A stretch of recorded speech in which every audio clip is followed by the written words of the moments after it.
Welcome to LiveDaf, your online Daf Yomi Shir. Shalom Aleichem, welcome back to today's Daf, CHULLIN Kuf Lamed Daled. We are on the very last line of Kuf Lamed Gil Lamed Beis. Okay, back to the Kohen who sold his animal to a Yisrael. If the seller tells the buyer, Chutz min matonis, it's all yours except for the matonis. The Zroya, L'chayayim, V'keva, the portions that are meant for a Kohen, are being held back, are still going to be mine, not part of the sale. Okay, pater min matonis, so the customer is exempt from looking after the matonis because they never left the hands of the Kohen. They belong to the Kohen, and they stay there. Minu, we turn to the next page. We have a kasha from our Brisa where it seems otherwise. That even in this type of case, where the Kohen is attempting to hold back the matonis, it will not be a successful endeavor. In fact, the customer will be in charge and he'll direct the matonis to whomever he chooses. I'm selling you, the Kohen is selling the animal to you, the Yisrael, on condition that the matonis remain mine. Does it? No. The customer will take the matonis and send it to whomever he chooses, any Kohen that he chooses. Almanas. Achutz karamis. You're asking for almanas, which is merely a condition, versus the Mishnah where it was chutz, was an exception, a totally different story. When you say chutz, you're leaving it out of the sale. It's not part of the transfer. Shura, he's being left out of the sale. The Kohen never sold the matanis. They were his and still are his. In this case, he keeps them, as opposed to the Brisa, where it was not chutz, rather, it was merely a condition, a tanai. You can't make a tanai against the halacha of the Torah, which says that a customer is in charge. Customer is entrusted with looking after the matanis and picking a kohen of his choice.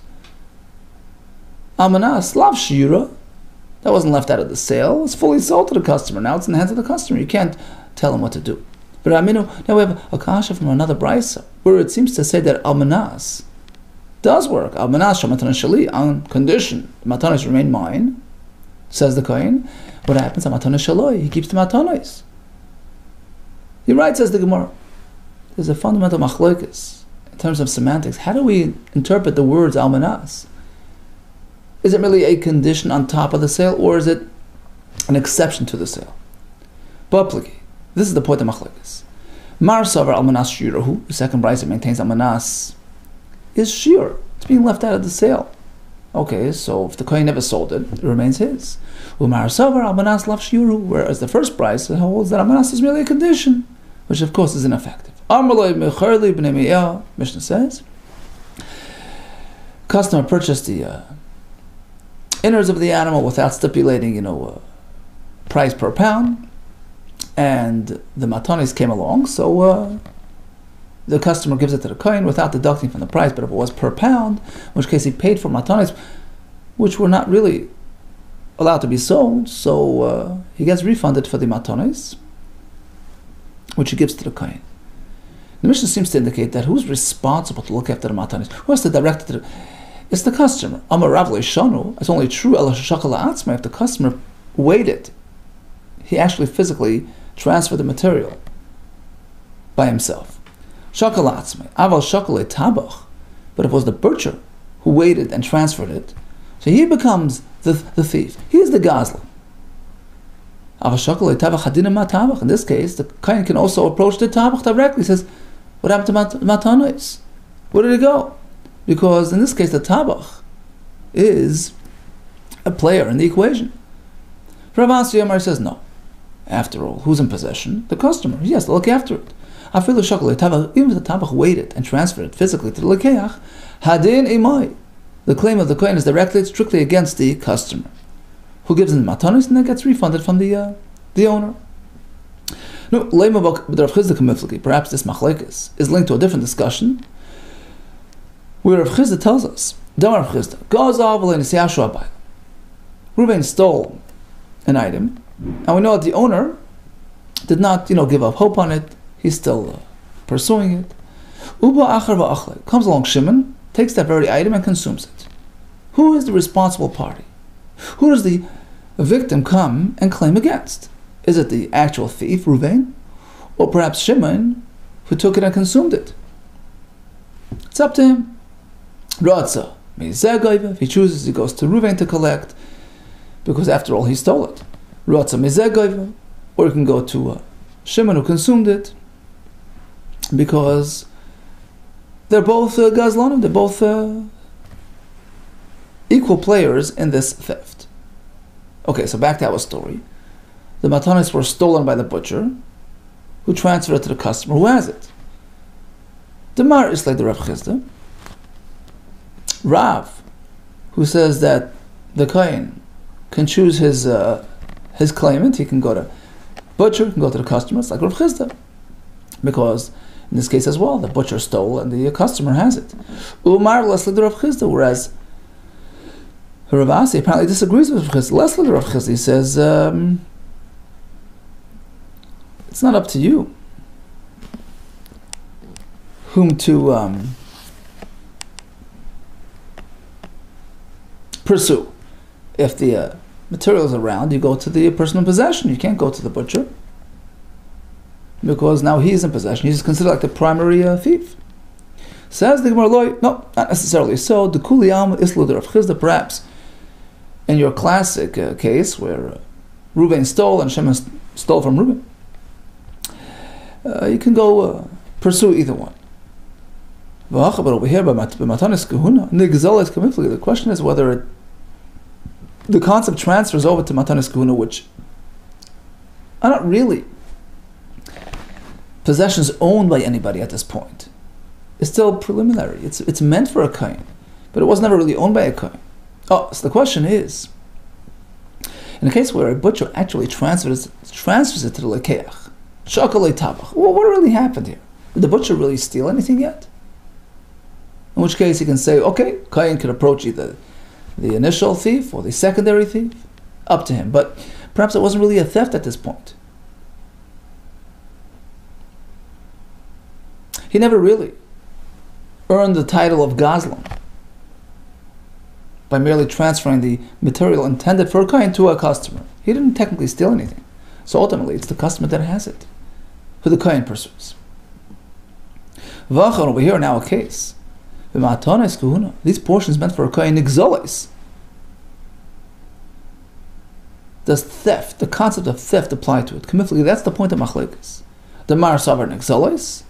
Rav says yes, in which case the butcher was involved in theft, so he's equally responsible. Or Mar Savar ein nigzolis.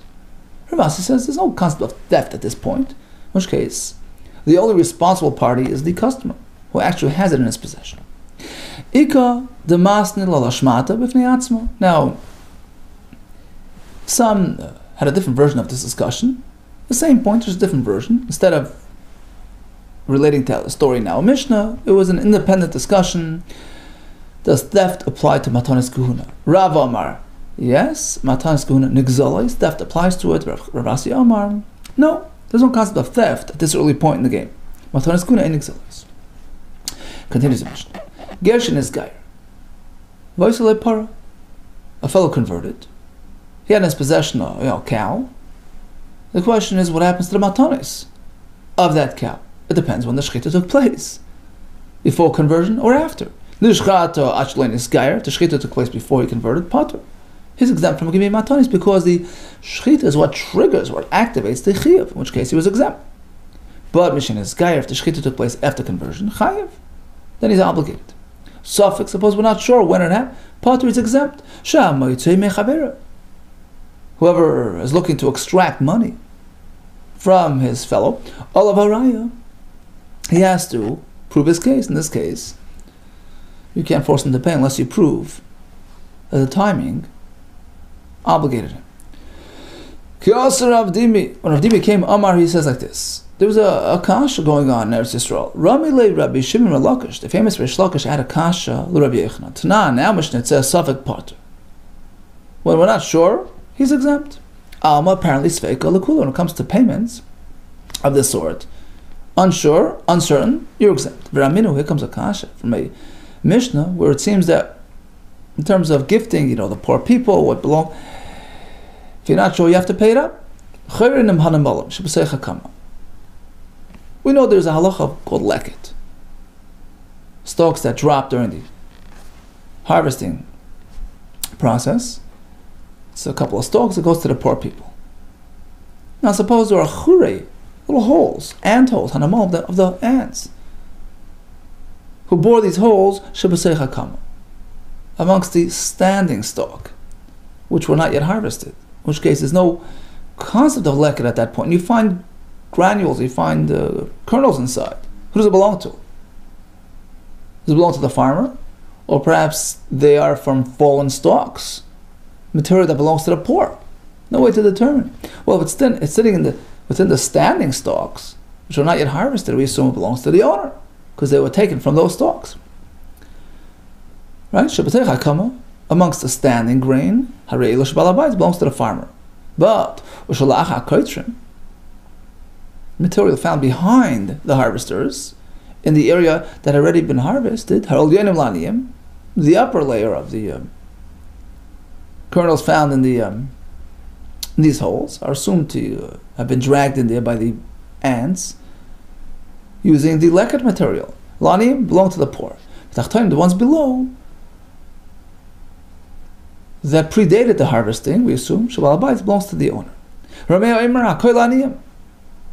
All the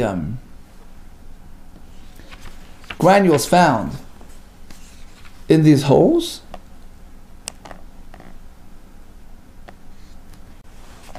in the harvested area, even the lower layers, belong to the poor. Shesafek leket, because when there's an uncertainty in terms of its leket status, it's presumed to be leket. Clearly, we see from Rameir, and even according to the Chachamim, who consider the upper layer, the upper material, to be for the poor, that when it comes to a question of uncertainty, a question of belonging or not belonging, we give it to the aniyim. Likewise, in our case, in our Mishnah, the matanis kahuna, we should direct it to the kohen, even though it's a safek. Amar Leisi says, Rebbeinu responds, Al taknateni, don't bother me from that Mishnah, so to speak. Shablashin yochad, ani shoyna oisa. So Rashi explained that the kasha was that in that Mishnah, Rameir says, when there's a suffix, it goes to the poor. In our Mishnah, which is Stam Mishnah, an anonymous Mishnah, which is presumed to be Rab Meir speaking, Stam Mishnah is Rameir, we say when it's a suffix regarding Matanis Kuhuna, we hold on to it, we don't have to give it. That's the kasha. So he responded that that Mishnah with the leket, was expressed by a certain individual, a certain version. It wasn't really the consensus version of the halach. It's the version of an individual. It's Rabbi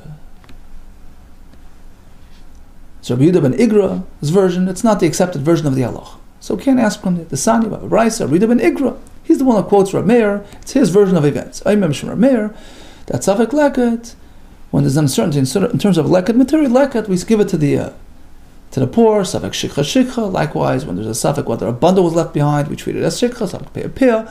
When there's a safek about the corner of the field, is that peah? We treat it as peah. But the consensus version is not so.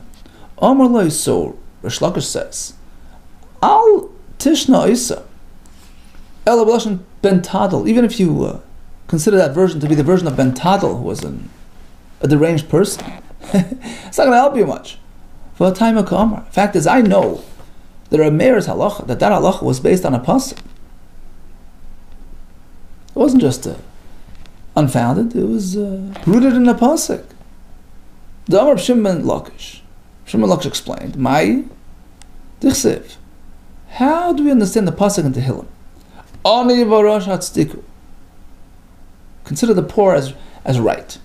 Hatzdiku. My hatzdiku. What does that mean? Consider him to be right. In a court case, you're allowed to do that. You're allowed to take sides and side with a poor man. Of course not. Notwithstanding your compassion towards him, you're not allowed to. Tilt your judgment accordingly. Ilaim of adinim. Are we speaking with respect to judgments in court? Even a poor man, don't give him honor. Don't prefer him in his disputes. Elo, rather, the pasuk means like this: Tzaddik mishalcha b'teinloi. When there's a question, when there's uncertainty, tzaddik is l'shem tzedakah. Be generous with yours and give him. Who meant to be stringent and give him the benefit of the doubt when it comes to matanos aniyim. And likewise, regarding matanos to the kohen, we treat them the same. And why would our Mishnah say that the ger is pater from giving matanos kahuna? Rav, I'll explain to you why. Big difference.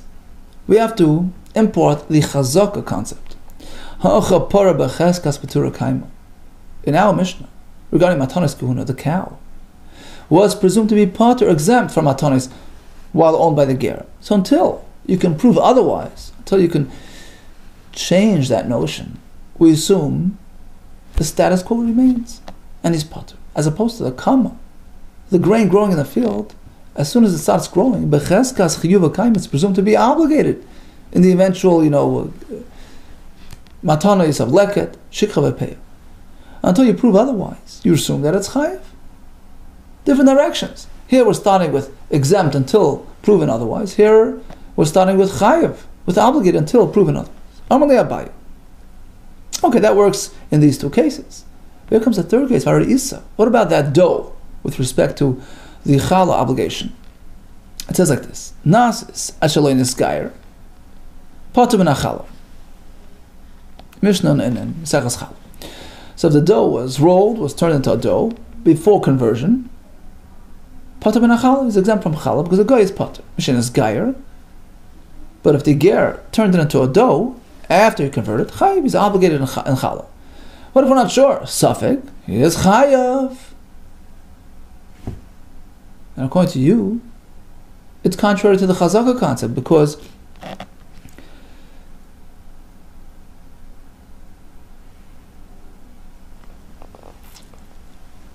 up until now the material was exempt until proven otherwise. So why is he chayiv? Amar Leisi says you're right. There it's different. Although you have the chazaka, but safek yisur l'chumra. In contrast to the Mishnah, which is speaking about matanos kahuna, which is merely a monetary issue. Do I owe? Do I not? Contrast to the case of the leket, right? These are all monetary issues. But here by challah, it's a very severe isser question. A person who consumes material, dough, prior to removing the challah, that's tevel. Very consequential. There's misa, right? So there you can't rely on the chazak. Safek yisur, when there's a safek regarding isser, something which is maybe forbidden, very forbidden, l'chumra, you have to be strict and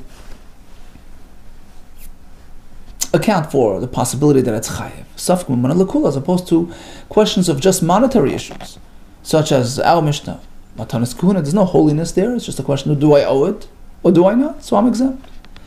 Damar Chizda, v'chein tani Rav Chia, we have a brayso as follows: Shmoina sfeikos nemer beger, regarding a convert, a ger, who's involved no kinds of uncertainties. Did it happen before he became a Jew, afterwards? So regarding 8 possibilities, 8 cases, we split them into 2 groups. Arba l'chiv, and 4 we are strict. Arba l'ptur, and 4 we are lenient. Why? It depends on this very factor. Is it merely a monetary issue? A mammonous issue? So you're lenient. He holds on to his money until proven otherwise. But if it's a question of isur, we don't take chances. What are the ones that are isur related? Karban ishtoi. His wife gave birth, and there's a tumah, and there's obligations of bringing karbanos. Not sure whether it happened before conversion or after conversion. You have to be strict. V'chala, the chiv of chala is dough. Before or after, you have to give. U'b'chor behemat meya. He had a firstborn donkey, right? So you have to go and redeem it, right? You have to do it regardless, even though you're not sure whether he's chayiv, whether it happened before or after he converted. Now, of course, you can hold on to the animal that's sort of given in exchange, because that is limited to money. Do I have to give it or not? But the actual redemption process that you have to do. And the fourth is u'b'chor behemat torah, firstborn kosher animal. You have to be machmer, even though it may have happened before he converted. L'chiv. So regarding all these matters, he has chayiv, even though he's unsure, because we're dealing with isur. So regarding the b'chor, We have to wait until it gets a blemish, and then he could shecht it anywhere. But he can't just ignore it. We turn to Talmud Bavli with 4 examples of monetary obligations, in which case we exempt him. Rishas HaGeiz, first shearing of his animal. Not sure when it happened, before or after conversion. Matonois, right? The Zroya, L'chayim, B'keva, as per our Mishnah, Pidin Haben, the 5 coins given in exchange for the firstborn son, Pidin Petachamor, and that sheep which was exchanged for the first donkey. So you go through the process, but the actual material you can keep, liftur. And this is fully consistent with our formula that in matters of chiyuv, matters of mamon, he's pater, matters of isser, he's chayiv. Ki also Ravin, when Ravin came, he had a different version of this whole Amar. He says, Kama akama ramile. What was Rish Lakish's initial question? One of them was that he asked a different type of contradiction between one brisa, where it says that in matters of Safek Leket, we go Lakula, and the other Mishnah where it says Lachumra. On that, Rabbi Yechon says, well, one is the consensus version, one is the Rabbi Yehuda ben Igra, which is his own private version of the Machlokes, but the Rameir Shita B'Chachamim really hold that even Rameir would exempt in the case of Safek Leket. Okay, Levi Zara B'Kishar. Levi planted up his field in this place called Kishar, and everybody there was well-to-do. No poor people around to collect the leket and the shikha. What do you do now? There were no poor people around to collect the leket. What do? Do you just collect it and keep it? Do you leave it out in the field and let the animals eat it? Also, come into Rav Sheshes. He approached Rav Sheshes with this question. Amar says, what's the point of leaving it out? It's meant for the poor. Leave it out for the poor. Not meant for the birds, for the ravens, or for the lizards. Of course you can keep it. Meisvei comes a kasha, where it seems like you are responsible to deliver to the poor. Aim to be in truma. So in matters of truma, you don't, the farmer doesn't have to get on the truck and bring it down to the city to bring it to the kohen. The kohen's responsibility to go find the material. Aim to be in truma like migar in the area. You don't have to transport the truma from the, from the farm, from the granary, to the city where the kohen lives, nor or from out in the wilderness to the farms to the town. Basically, the kohen is responsible for picking it up. Let's say there's no kohen around. So in this case, the farmer should rent a truck, rent a para, and bring it to town where the kohen is. If says truma, otherwise the truma will just get lost, and clearly the owner has to look after it and ensure delivery, as opposed to Rav Sheshes, who says just keep the leket. Shani truma the tavla, says the more hit very different truma. If you're not going to take it off the separate it from the rest, it makes a tevel. It's going to be usher to eat. It's not sufficient without separating it. Basically, you're obligated. You're compelled to separate it. So once you do that, it's in your possession. You have to look after it. You have to deliver it. As opposed to the matones for the poor, there's no isser. Technically, there's no isser if you leave it in there. There's no kedusha, right? It's just that you're obligated to leave it for the poor. There's no poor, keep it. Ask the Gemara, very matones. What about the matones, right? There's royal chayayim, delay tavli. Even before separation from the animal, there's no tevel status, there's no isser to eat it, right? Vitanya. Right? There's no isser to eat the rest of the animal. You're obligated to give the matones, but there's no tevel status if it's as yet unseparated. Vitanya, still we have a brisa that you're responsible to look after it. Vitanya, makom shenago limlig bagolam. So firstly, another point.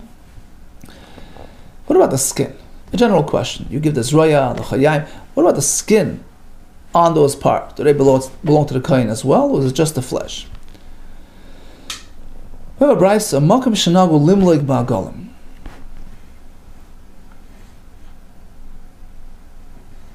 The place where the accepted practice was to be moileg, to scald with hot water. They would stick the, let's say, the arm of the animal inside to singe off the hair, because they would actually eat the flesh. In that case, you should give it to the kohen with its flesh, with its skin as well, because it's part and parcel of the. You should not skin the Israel before giving it to the kohen. It's meant to, meant to be generous and give it with the skin itself, which is deemed edible in that location. Regarding the head of the animal, which has the l'chayayim, if the accepted custom in that town was to actually skin it, they wouldn't eat the skin. Nevertheless, you shouldn't do that to the lechi. You meant to give it to the kohen with the skin above it, which is learned from a pasuk we'll see later. We mentioned kohen. Now, there's no kohen around. That pertains to us, right? Let's say there's no kohen to deliver it. 2, you have to evaluate, assess it. Okay, it's a $25 item. And then the butcher can just eat it. Keep a record of the value, and then later on, he'll reimburse the kohen. He'll give the kohen the value. Why? Because otherwise, if he just sets it aside, it's going to spoil, and nobody will have anything from it. So clearly, who's responsible? The butcher. Why? Just like Rav Sheshes rules that by Tanas Anim Leket, the farmer could just keep it without it. Here as well, Shani Matnaskuna says the Gemara here it's different. The Nesina Ksiva Bud Torah says give it. Nesina Ksiva Beit. It says V'nasan LaKoyin. V'nasan means you're obligated to deliver it to him, as opposed to the matanis for the poor. It doesn't say give it. It says Tazoif. Leave it alone. Let them pick it up. There's nobody around. Then you can pick it. Says the Gemara, now they've discovered this new insight that when it says Nesina, it adds another layer of obligation. That have to actually look after and deliver Truma Nami, Nesina Ksiva. That answers Truma as well. We asked before from Truma. Truma also says, T10 law, you have to deliver, give it. And therefore you have to look after, as opposed to the Matanas Hanim, there's no such obligation. Says the Gemara, Ve'el Tazav Yisera Lamali. So we're assuming matanos for the poor are just left in the field. There's nobody around. You take it and you keep it. But the fact is, if you look in the Pesukim, the Torah repeats taziv once and again. Leave it, which almost sounds like Torah is sending us a message. Even when there are no poor in the area, you have to put it aside and ensure that it gets delivered. No, that extra taziv is for a different halacha, unrelated. Look at the Sanya, Hamafkar is karmoi. A person abandons his orchard, his vineyard, makes it hefker. Now hefker becomes exempt from all these obligations. But let's say l'shacha, next morning, he quickly reacquires it. Hishkim ubatzra. Gets up early, quickly grabs back and harvests his vineyard. So it's a little bit of a ploy, right? In this case, he can't just exempt himself. Chayev, a peret, a ba'ilalois, a shikha, pay all the obligations to the poor. The peret means the dropped grapes, oilus, the single growing grapes, the shikha, the forgotten, the pay, it's as though he never made it hefker. And that's what we learn from the extra taziv. This type of manipulation doesn't work. Upatam and a meiser. When it comes to meiser, you pater, because the fact is, once it had the hefker status, it gets exempt. So in any case, the pasuk is for this, not for adding, delivery obligations. Okay, it's the end of the day. Rav Sheshes had a big chidush that when it comes to matanos aniyim, taziv means leave it for the poor. If there's no poor around, hold on to it, keep it. As opposed to truma and matanos kahuna, we were obligated to actually ensure that it's delivered based on nesina. Hosaka the dinri. Here comes a story about a pouch of coins. The also midrasha. So the fellows donated it to the Beis HaMedrash, to the yeshiva, and the Rosh HaYeshiva, Rabbi Ami, quickly took it, and he acquired it. Kadim, Rabbi Amma v'zachaben, he picked up the coins and he kept it. How could he do that? So the question is, just like by the Matanis Kahuna, right? We learned it says that you have to give it. It's up to the Yisrael to find the kohen and give it to the kohen. Is not meant to grab it on his own. So why would Rabbi Ami sort of snatched the whole gift instead of distributing it to the Bnei Yeshiva, that it was, presumed for. Rabbi Ami Nami Lanim Zachem, and the answer is no, he wasn't taking it for himself for personal use. He took it for the Aniyim. Then Farshim explains, so what was his motive? Why do you have to grab it? Could have just let them.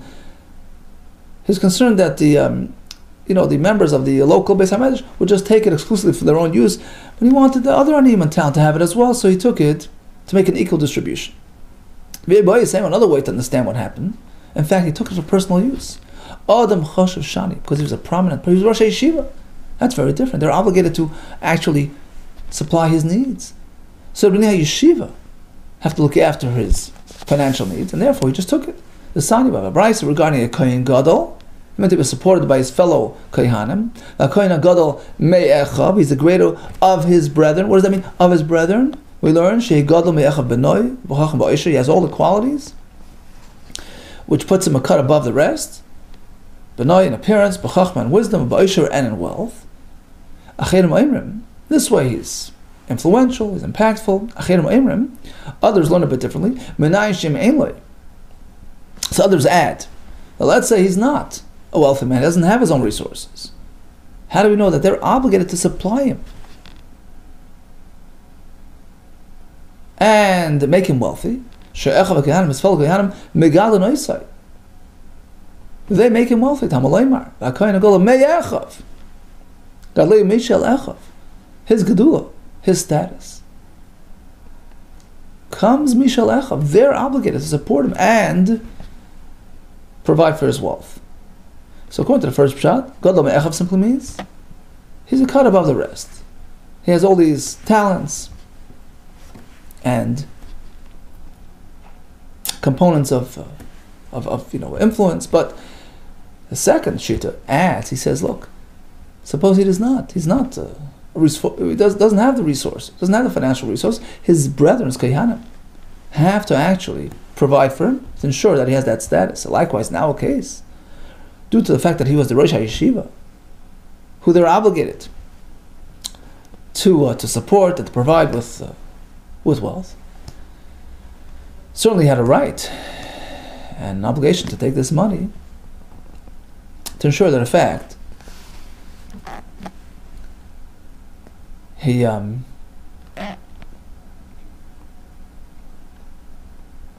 maintains that that status.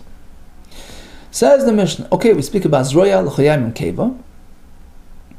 Where exactly is that? How do you pinpoint these limbs? Ezeu Zroya. What's considered as Zroya?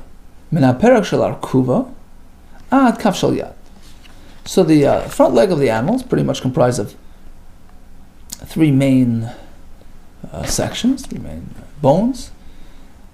The upper, the middle, and the lower. The lower is sold with the head. It's called arkuba hanimkeres amaroish because there's very little there. It doesn't have any flesh. It's just thrown in with the head. So that's the perak, the joint of that arkuba, of that lower section. So starting from there, going upward until the kaf shal yad of the hand, meaning basically the shoulder area. So those two sections are given to the kohen. Who shall nazir, and likewise by the shlamim of the nazir, where it says that the kohen takes the zroya, it's referring to these two sections. Uknek the regular shaykh, likewise by a korban shlamim, where the shaykh, the hind leg, is given to the kohen. So the shaykh also represents these two portions, the middle and the upper section. Rabbi Yehuda says no, when it comes to the shaykh, it's only the middle section. Shaykh is the min haperak shel arkuva. It's from that joint leading into the bottom section, atzav shel regel, until the joint of the middle to the upper, basically the middle section only. Okay, so according to Anakam, it's the two upper sections. According to Rabbi Yehuda, the shaykh is only the middle section. So that's regarding the zroya. What about the lichayayim, the lechi? Ezeu lechi. How far is the lechi? That's the lower jaw. What does that encompass? Min haperak shel lechi ad pika shel galgeres. It's from the edge of the upper edge of the lower jaw, going down to the pika, the cap of the gargeres of the windpipe of the animal, which includes the tongue as well. Okay, now when we speak out zroya, is it the right or the left? Tanarabon hazroya, which is the term the pasuk uses, ha, ze zroya means referring to the right zroya, as opposed to the left. Ato ze zroya mean, you're saying it's the right one. Zroya smell perhaps the left. Ha, the extra hay tells you hazroya that it's the right. My Talmud, how do you know that ha means the right? As Rava tells us regarding Gir Hanashe, where it says ha yarich, ha miyumenesh yarich, the right one, the stronger one, the more prominent one. Hachanami, when it says hazroya, hazroya means ha miyumenesh hazroya, the right one, the more prominent. That explains the hay by the zroya. What about the hay by l'chayim? There's no right and left there, right? So what's that for? The klahavi to include the skin and the hair, the tzever, shabreish kavasim, the hair growing out of the head of the kevis, meaning you give it to him with the skin above it, like we explained before, not just the flesh. It comes along with the skin. V'seir shabzakan teyashim, and the hair and the little goatee of the goat, basically with the skin along. So what's the hay of v'hakeva, of the stomach? What's that coming to add? Which add-on material? You give him the keva, the stomach, with the chelav above it, and the milky material inside the keva, which the animal nursed from its mother. So basically, all that is sort of a bonus for the kohen. Rabbi Shua says that the kohanim were generous, and the chelav on the keva, they would be generous and to give it back to the, they would leave it with the owner. They wouldn't take it, but really, rightfully, it's theirs. Time with the nuggets only because they had this custom to leave it behind haloi nugget, but otherwise, the dehu really belongs to them based on this pasuk. Okay, so we have a source that the zroya is the right. Here comes another source. Those scholars who would expound the obscure psukim presented like this.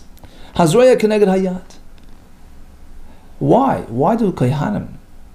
How did they earn this gift? Where did it come from? Because of the Mesiras Nefesh, sacrifice that their forefather Pinchas expressed way back when there was sin going on. He went all out to save the day with Mesiras Nefesh. So the zroya that's given to the kohanim for all generations, keneged hayat, corresponds to the right hand of Pinchas, which she used to poke the Zimri and the right over there, the story of Zimri, Chenu Omer, as we find, they took the spear in his hand, we assume the right hand, stronger hand, and that's why the kohanim earned the zroya gift. L'chayayim, what about l'chayayim? Keneged the tefillah, corresponds to the prayer that tefillah that Pinchas was involved with to stop the plague that was happening. We find the pasuk. He got up and he davened. He didn't just do; he davened, and you daven with your mouth, with your. So that's why they got the l'chayayim. Keva, what's the keva for? Kamashmo, the location where he actually struck the woman there. To the keva area. So, hence this gift to the kohanim for all generations. Here comes a third source that in fact zroya is the right hand of the animal, because we move over to the shlamim where we give the sheik, right, to the kohen, sheik hayamin. There it says the right, and sheik hayamin, perhaps this right only applies to the sheik. Zroya mikdashin. What about the zroya of the nazir, of the shlam of the nazir? How do we know that's the right? Truma, because in that pasuk it says titnu truma, right, by the sheik hayamin, by sheik hayamin titnu truma. So the word truma covers the right zroya that the nazir gives to the kohen as well. Zroya CHULLIN. What about the zroya of a regular animal, which is our discussion today? Menayin, how do we know it's the right? In that pasuk it says the word titnu to cover even the zroya of a regular animal. Hence we know that it's the right. Okay, so how do we know zroya is the right? Either hazroya, the extra hay, or it corresponds to the right hand of Pinchas, which earned them this gift, or through a correlation with the sheik hayamin, as per the last pasuk. Ezeu lechi. Okay, what are the parameters of the lechi portion given to the kohen? And a perak shel lechi, al pika shel geras, goes down to the cap of the trachea. Says the Gemara, V'atani, we have a brisa which seems to describe it a bit differently. Noitla. Brisa says he grabs separates the lechi, ubeis shechita ima, and with it comes the part of the animal where the shechita takes place.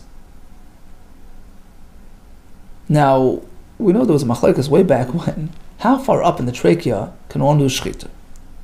Up until the end of the rings? Or even further up, the cap. The little door that opens and closes over those rings. According to the Chachamim, up until the rings and that's it. According to the parshanut and tignos, you can shecht even above that.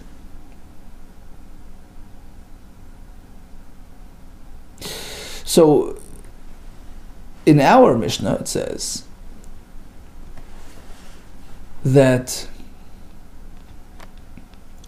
the lecha extends until the pika, which according to the Chachamim is beyond the shechita zone.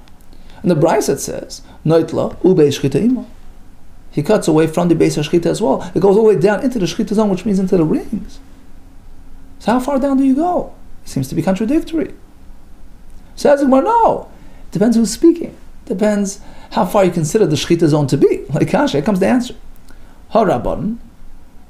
Our Mishnah follows the Rabbanan. That the pika, this cap, is not suitable for shechita. It's beyond the shechita zone. That's why it doesn't call it beis shechita. The Brisa is going on from Tignis, who says the pika is perfect for shechita. And that's why the Brisa calls it beis shechita. So we're talking about the same exact location, with just a different point of reference. Like Kasha, Harabban, and Tignis. The Sani, we have a Brisa, which brings this machlekes. Whether shechita is suitable in the pika, the Sani Megrema, so if you veer out of you cut and you veer out of the ring area up until the pika, Sani Megremis, it's psulo, it's out of the zone. Hey, Rav Chaim Tignis, he testified on Megremis Shikshir, it's okay to go beyond that point. And that's why the Brisa calls it Beis Shechita. Another way to understand this apparent contradiction. Both the Mishnah and the Brisa are following the Rabbanon, that you can only shecht within the rings, not beyond. And that's why the Mishnah did not mention that the pika relates to Beis Shechita. It's not Beis Shechita, it's beyond the Beis Shechita. Hava Rabbanon, Umay Ima. And when the Brisa mentioned removing the L'chayayim, Beis Shechita, and the Shechita zone, Ima, with it, Umay Ima, you know what with it means? Not with the lechi, that's not the portion given to the kohen. Ima the behemoth stays with the rest of the animal. Because, the kohen's portion starts from the top of the lechi down onto the pika, and that's it. The makam hashchita, which is a tad below that point, stays with the rest of the animal, ima the behemoth. As per the Shitas Chachamim, the makam hashchita ends at the rings. Okay, let's do a quick chazar of today's daf. The kohen sells an animal. He says, look, it's yours except chutz from the matonis, then a deal is a deal. He keeps the matonis. If he says amanas, that's a machlekes. The butcher hands the matonis to the customer. Who's the kohen going to look after? The machlekes. A ger with his animal. If it happened before he converted, he keeps the matonis. Afterwards, he has to pay up. Safek or potter. The Gemara spoke about the chazaka. The Gemara spoke about that there's no isser involved, and that's why he keeps the matonis. But when there's a question of isser, in that case, he has to go to chumrah, as per the Brisa, which had two categories. 4 are just mama, and he keeps it. And 4 are isser, he has to account for the possibility of chiyuv and address that. We had a chiddush that matanas aniyim, where there's no customer, no takers, you leave it. You just hold on to it. You can keep it. There's no point in leaving it out. As opposed to truma, matanas guna, where it says nesina, you're obligated to ensure delivery. We had a story of Ami who kept the money, as per the din of shehigadol me'echav. He's obligated to have financial depth in order to maintain his influence on the masses. We had the Mishnah and the Gemara delineating the parameters of the Zroya, the Chayayim, and the Keva. We had 3 sources from where we know that the Zroya, in fact, relates to the right side. Interesting drasha, how it all comes from Pinchas. We see that gifts don't just happen, right? The person goes the extra mile. Right? He's here and he's comfortable and he pushes a bit further. He's Moisa Nefesh. He goes that extra bit. It's a gift to Hashem. right? He didn't have to jump into the fray and save the nation, right? He did it because he felt an opportunity to go a little extra mile for Hashem. Hashem goes the extra mile for you, right? They state in the Mishnah, a person mevatel is ratzon to Hashem. Hashem responds and with generosity, with bracha. We should all be zoichet to bracha v'atzlacha b'chol ma'aseh yadeinu. We should have to say after the Shmaya to know when to go the extra mile, to be zoichet to the bracha that comes along with it. Hadron lachazroi l'chayayim v'chalayayim. Thanks for joining. Hatzlacha Rab.